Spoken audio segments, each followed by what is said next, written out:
So present మనము కదిరి నుంచి పుట్టపర్తికి వెళ్ళే దారిలో అయితే ఉన్నామండి. సో ఇక్కడ గొర్రెల కాపరు అయితే ఉన్నారు. ఒకసారి వారి రైతు వర్షం పడుతున్నాయి కదా, సో వాళ్ళు దాని విధంగా ఏమి చెప్తారో ఒకసారి విని తెలుసుకుందాము. ఇప్పుడు వానలు పడుతున్నాయి కదా పెద్దప్ప, సో ఏ విధంగా ఉంది మేత ధరలు మొత్తం అంతా కూడా? బాగానే ఉంటాయి. సో ధరలు ఎట్లున్నాయి ఇప్పుడు?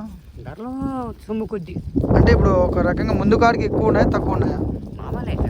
మామూలే ఒక 2000 3000 ఎక్కువ ఉండొచ్చు అంటావు. ఇప్పుడు మొత్తం అన్నీ ఎన్ని కొన్నాయి ముందు నుంచి మేపుతాడా? చిన్నప్పటి నుంచి మేపుతాడా? ఎన్నేళ్ళు అయిపోయాయి ఇప్పటికి? 5-6 ఏళ్ళ నుంచి మేపుతానే ఉంటావు. ఇవి తెచ్చి ఎన్ని రోజులు అయింది? ఇవి తెచ్చి చెన్నాలయా అంటే మన అమ్మేసి మళ్ళీ కొత్తది పట్టుకొచ్చినావు. దీనిలో ఇంక 2 అమ్మినావు. మొత్తం అన్ని ఎన్ని పెంచుతావు ఇంటికాడ? ఇంటికాడ నార్మల్గా ఎన్ని పెంచుతా ఉంటావు? ఇంటికాడ ఏం లేదు, అన్ని తోలిపోతూనే ఉంటావు.